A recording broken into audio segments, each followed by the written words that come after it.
Fallout London, a game-sized mod for Fallout 4. Now, as the name suggests, it is set in London, and it is nice for London to get that Fallout treatment.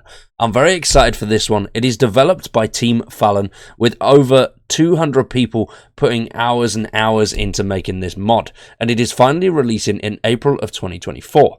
Now, for everything you will need to know about Fallout London, check this video out in the top right hand corner. There is loads of stuff there. For this video, we're going to go over the locations that we'll be able to see, visit and explore in Fallout London. Now, Fallout London's map is absolutely at a mammoth size. It is the size of Fallout 4's Commonwealth, alongside the Far Harbor DLC combined. So that is an insane amount of space that we are going to be able to explore every last bit of. And not just the actual map itself. A lot of these locations will have their own very intricate interiors that we'll be able to progress through, explore, loot and fight in, which is great. That is one of the beauties of the Fallout franchises. Same with Skyrim, being able to explore these massive expansive areas and head into these buildings and just explore an even bigger expanse inside that giant expanse.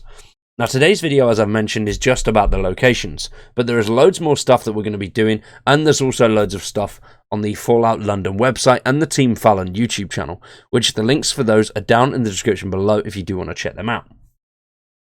And we're going to start out with the interiors. Now, as you can see here, there's various interiors that we'll be able to go in and explore. These ones are not specific to anything, as the team don't want to have any spoilers out there. They don't want to interrupt that questline that we'll be able to go out and actually explore for ourselves and relive and figure out what the hell is going on. And I just love the overall atmosphere and the vibe of the nitty-gritty Londonness with that Fallout style. It looks absolutely insane. And when it comes to these 15 districts, there are various factions vying for control over certain areas, but we will have another separate video coming out in the next few days going over the factions themselves and who they are, where they reside and what their primary goals are, and everything that we know so far about them. And as this map is so big, there are 15 separate districts in Fallout London. The first one being Islington, however you want to pronounce it. Now, Islington is the odd duck of the boroughs of London. It is technically under gentry control with an official charter. The area is effectively a no-go for anyone who isn't a member of Miller's Men, the violent gang that rules the borough with a blood-stained iron fist. Islington is Miller's personal fiefdom, and the gentry turn a blind eye to his excess so long as his tithes come in full and on time.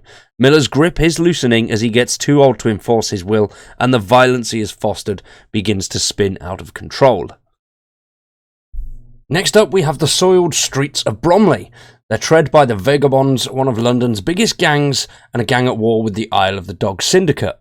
The Swan and Mitre is the charming Old English pubs that serves as the base for the Vagabonds, and if you can avoid the feral ghouls around the old Romani camp, you might run into the Druids, a group of nature worshippers led by the enigmatic yet skeevy Gordon. Play your cards right and you just might integrate yourself with the Vagabonds. I mean, I don't know about you guys, but I kind of want to go with the nature worshippers. They sound like they're going to be a bit of a crazy bunch. Maybe some sort of cult with, I don't know, maybe loofahs on the door handles or strange situations. Some people out there might get that reference. Lambeth is next, and it is the home of the Tommies, who have turned the Imperial War Museum into a military stronghold. Lambeth is still one of the epicentres of violence and crimes among all of other London boroughs. Although not every neighbourhood is created equally, Southbank has problems with Thames polluted monsters, while certain areas of Brixton have struggled with violent clashes with the escaping Genea populations. And the next most dangerous place after Lambeth is Tower Hamlets. Despite the slum areas found around Eastminster, Tower Hamlets is by far the next most deprived borough in London. Like many inner London boroughs, Tower Hamlets suffers from a lack of secure homes, resource shortages, and dangerous wildlife, alongside a lower chance of survival due to continuous raids from some of the bigger gangs in the upper class areas. Next up is Camden. Grimy and hardened to the arduous doldrums of post-war life, Camden is the home of the Pistols. The Pistols are the punks of London. While they are mostly peaceful gang, they're not ones to be trifled with. The Pistols control Camden with a ragtag group of rowdy representatives. While their hearts are in the right place, Their organisation is not. They squabble and yell far more than they actually get anything done. The most notable landmark in Camden is the Camden Market, a bustling bazaar of traders selling their wares under the lax eye of the pistols. The gentry recently attempted an international coup to place a favoured candidate on the Pistols Council, only for it to backfire horribly on them. But now Camden buzzes like an upset hive, with the Pistols in a precarious position, hanging on to their territory by a thread. Next is Wandsworth. After the merging of the borough of Richmond upon Thames into the borough of Wandsworth, it became the new home of the famous Richmond Park. The park was created by Charles I in the 17th century as a deer park, and it is one of London's largest royal parks. Now, enough of real-life lore, onto some Fallout London lore. To establish both a tradable resource and a way to improve general food conditions, Richmond Park was converted into the main farming area of London. This has allowed the population living outside of the gantry blast walls a chance to survive longer without the need of having to hunt for scrap foods as much. Such a wealth of resources drew the faction known as Camelot to its lands. Avid adventurers will enjoy the defences of this remarkable group. Now, as you can see from some of the screenshots, this area looks really cool. This looks like it could definitely be one of the biggest open areas that we've come across in the game. And I like that idea that it's got that bit in there. And it's not just going to be a tiny little patch of grass and the whole thing is cities. There is going to be some nature in there as well, which is cool. Next we have Westminster, which looks to be one of the more secure areas of the game that seems to have had a hell of a lot more upkeep than the rest of the lands. And it also has that big giant gate on it that we see artillery firing upon in some of the trailers, which very, very cool. And it is the bustling borough with pre-war charm that contains some of London's most famous landmarks. The most notable being Buckingham Palace, once a hotspot for tourists to watch events at the Horse Guards Parade, whilst politicians mingled in Whitehall's pubs. Today, the world has it as being a safe haven for the xenophobic and bigoted upper echelon as they hide behind the huge nuclear blast walls. Next up, we have Eastminster. Newly formed Eastminster, made from the remnants of the borough of Westminster that were not included within the Westminster Wall territories.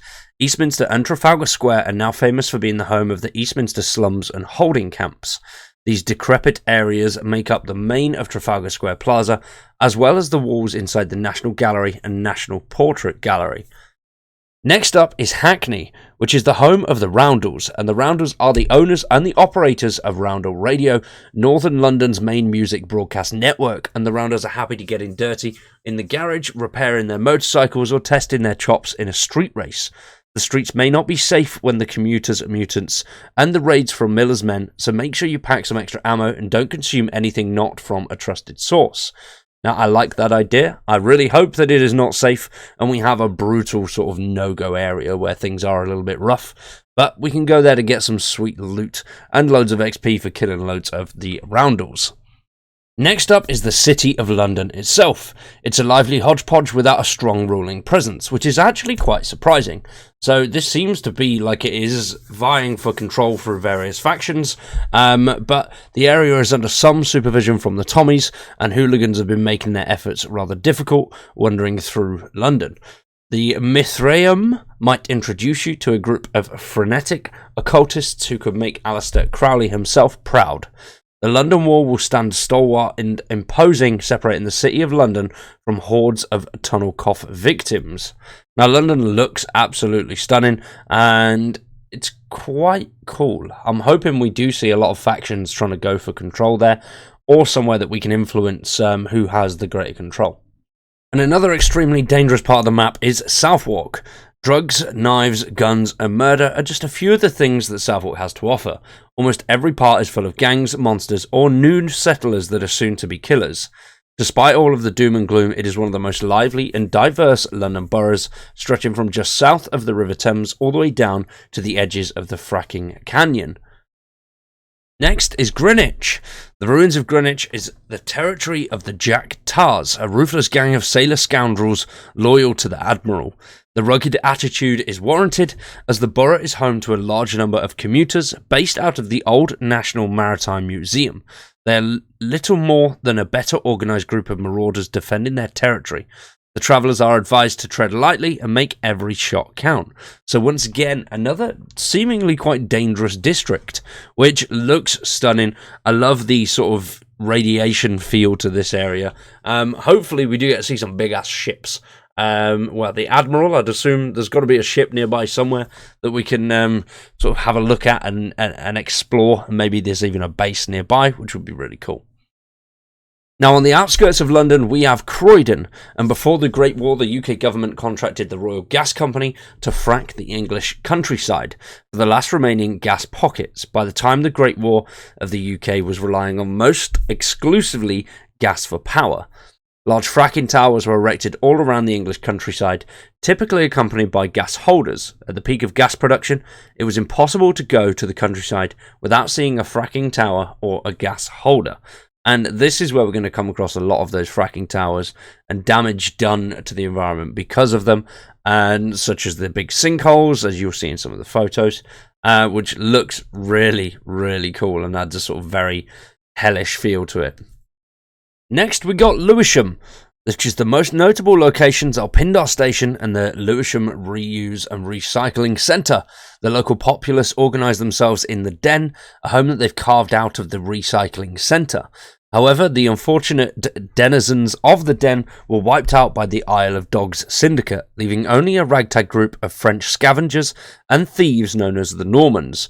Strange noises have been heard emanating from the bowels of Pindar Station. Perhaps there is more beneath the concrete-laden earth of Pindar than meets the eye. Now that sounds very, very intriguing, and exploring those ruins could definitely be a little bit of a gruesome place. And last but not least, we have Newham. Newham is a dark and desolate place sandwiched between two of London's largest nuclear disasters. The Newham nuclear bomb detonation above it, and the Greenwich nuclear power plant known as the Blight across the river below it. Whilst technically in the use of those who run London trade systems and black market in nearby Isle of Dogs, it isn't a place you want to hang about. Plenty of commuters and other monsters hang around in these parts, and the focus point area is the Docklands, the cable car, and the London City Airport. So this looks like it's definitely going to be somewhere we're going to have to take a lot of Radaway with us and make sure we've got a decent radiation suit equipped. I love the look of this place. This is definitely going to house something dangerous and deadly, and I can't wait to explore it. So that, ladies and gents, is all 15 boroughs of London. Very, very excited to see these in person. They look beautiful, they sound amazing, and just the amount of life and activities that are going to be going on in these different areas and the ways we'll be able to interact with them and witness what's going on around us. Cannot wait to see this. So goddamn excited. I love as well that we get to see loads, as you've seen in a few of the screenshots, loads and loads of references to real British companies and real places that are in Britain. And I can't wait to explore all those in person in the game. These screenshots are great, but getting stuck in and actually seeing these things for yourself is going to be absolutely phenomenal. The team have done a brilliant job, and I cannot wait for this. What do you think? Let me know down below in the comments. Are you excited for Fallout London? And what would you like to see next about Fallout London? Or something Bethesda? Let me know down in the comments below, though. For now, though, I've been Cowboy. You've been awesome. Thanks for watching, and we'll see you in the next one.